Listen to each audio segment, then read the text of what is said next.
All right, everybody, welcome back to Lantern TV Sports Basketball Show. Myself, Kevin Lapka, to my right, Jack Emerson, joining us, our Lantern Sports editor here, and Casey Smith, as usual, to my left. We're going to preview this game against Rutgers, number 16, Ohio State, staying there at number 16 for what is that, the third straight week now that they're staying there? So no movement there, and maybe a win against the Rutgers Scarlet Knights Wednesday at 7 o'clock moves the needle for them, but Casey, coming off that win against Maryland now, going up another Big Ten opponent in Rutgers, what do you like for Ohio State in this game against the Scarlet Knights? Ohio State's going to really have to key in on playing on the road in the Big Ten. It's one of the toughest conferences to go. And I saw a tweet earlier today where a fellow student journalist in the Big Ten, he was saying, hey guys, I'm shifting my focus. I'm doing a little bit more of a story writing.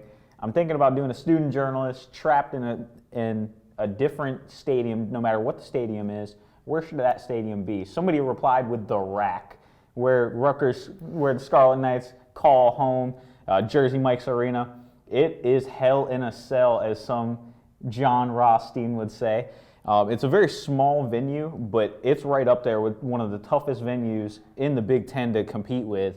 And just a little bit of a rundown on Rutgers analytics-wise. They're 90th in the KenPom. They're 99th in the net. So this would be a quad 2 game with Ohio State being on the road. Just 76 through 125 is considered a quad 2 game, so that'll help the tournament resume as well if it comes down to it. And Rutgers, like I said, they are 11-2 at home, so it's a really tough place to go and play. They got a huge win. They scored a huge win. I remember watching like the last 5 minutes of that Purdue game where Ron Harper Jr. came up clutch there late, and the students, they stormed the court. The Rack was a madhouse that night.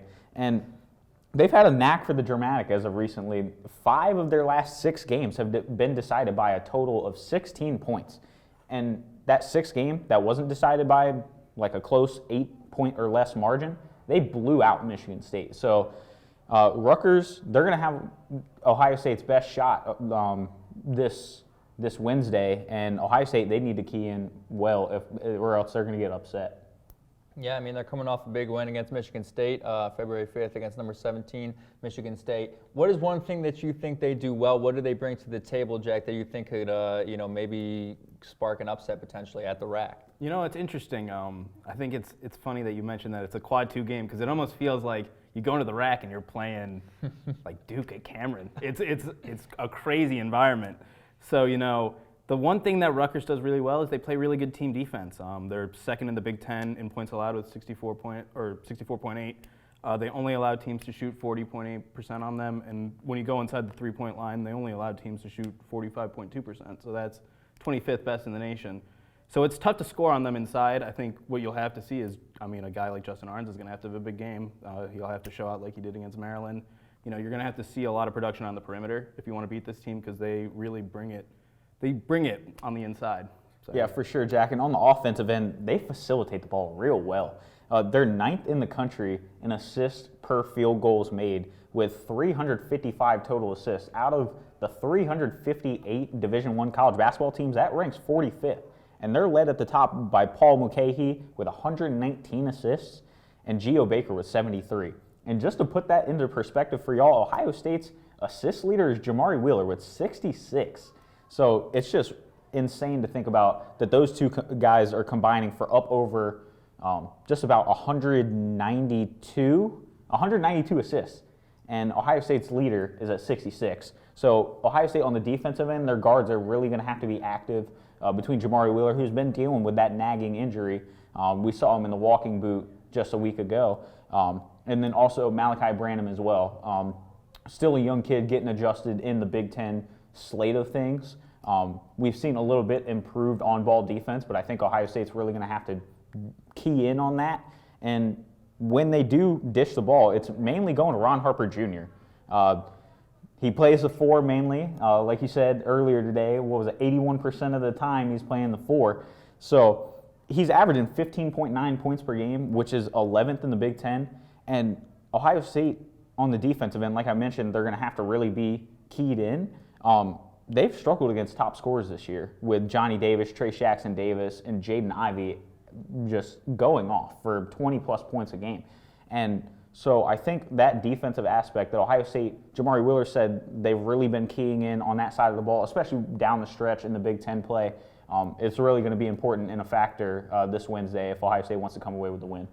Yeah, and offensively, you talked about Justin Arns a little bit. You wrote a story about him, about coming back from that slump in kind of the big game, you could say, comparatively to the games he had previously that he had against Maryland. Do you think he's the guy who steps up? Who do you think is going to be a key player outside of E.J. Liddell, who is the constant for that team week after week? Who's the guy you think kind of steps up? Is it Justin Arns? Is it Cedric Russell? Somebody else behind the three-point line? Who do you like? I think it's definitely going to have to come from behind the three-point line, and you can never really go wrong with Justin Arns. Obviously, we've had that slump where he had his struggles, but I mean, if you need somebody to get you a bucket and you need to get somebody open on the perimeter, you want it to be Justin Arns because that guy just knocks down shots.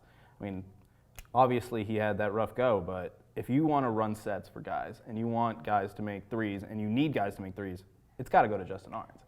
So it's going to be a little more responsibility for Justin Arns on Wednesday, but I think he's up for it, and I think having that game against Maryland really helped build his confidence, and I think we're going to see a different Justin Arns going forward.